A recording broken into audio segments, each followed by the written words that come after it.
বিভিন্ন দুর্নীতি সহ নেশা কারবারের বিরুদ্ধে রাজ্যব্যাপী গণ আন্দোলন সহ জনমত তৈরি করার আহ্বান আগেই ঘোষণা করেছিল বাম যুব সংগঠন ডিওয়াইএফ।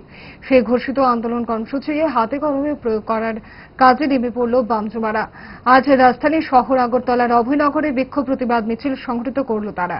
অভয়নগরে নানা পথ ঘুরে তারা তাদের বক্তব্য সাধারণ মানুষের সামনে জানান দিতে করা হলো স্লোগান মুখরিত মিছিল। এই প্রতিবাদ কর্মসূচির নেতৃত্বে ছিলেন বাম যুবা সংগঠনের সভাপতি পলাশ ভৌমিক সহ অন্যান্যরা। কি বক্তব্য বাম যুবা সংগঠনের শোনাবো। আমরা ডিওয়াইএফআই এবং টিওয়াইএফ গভীর উদ্বেগের সঙ্গে লক্ষ্য করছি যে বিজেপির শাসনে বিগত 7 বছর ধরে আমাদের রাজ্যে বেকার ছেলে মেয়েদের কর্মসংস্থানের গভীর সংকট তৈরি হয়েছে।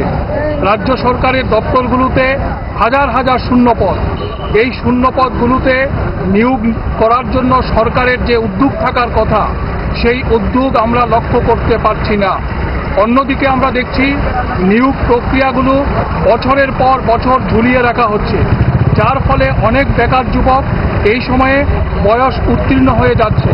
ফলে বেকার ছেলে মেয়েদের ভবিষ্যৎ অন্ধকারে ধাবিত হচ্ছে।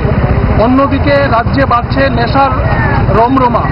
আজকে আমাদের ত্রিপুরা রাজ্য উত্তর পূর্বাঞ্চলের মধ্যে নেশার করিডোর হিসেবে ব্যবহৃত হচ্ছে। অথচ 2018 সালে বামফ্রন্ট সরকারের পরিবর্তনের পর আমরা শুনেছিলাম নেশা মুক্ত ত্রিপুরা। আজকে নেশায় রমরমায় আমাদের রাজ্যের তরুণ প্রজন্মের ভবিষ্যৎ অন্ধকারে নিমজ্জিত হচ্ছে এবং যুব সমাজকে পঙ্গু করে দেওয়ার চেষ্টা হচ্ছে। এবং এর বিরুদ্ধে যখন যুব সমাজ, রাজ্যের গণতন্ত্র প্রিয় মানুষ লড়াই সংগ্রাম প্রতিবাদে সামিল হচ্ছে, তখন দেখছি যে বাইক বাহিনী, গুন্ডা বাহিনী লেলিয়ে দিয়ে আজকে গণতন্ত্রের কণ্ঠ রুদ্ধ করা হচ্ছে। রাজ্য জুড়ে বাড়ছে সীমাহীন দুর্নীতি। ফলে এই ঘটনাগুলো নিয়েই ডিওয়াইএফআই এবং টিওয়াইএফ আমরা রাস্তায় নেমেছি।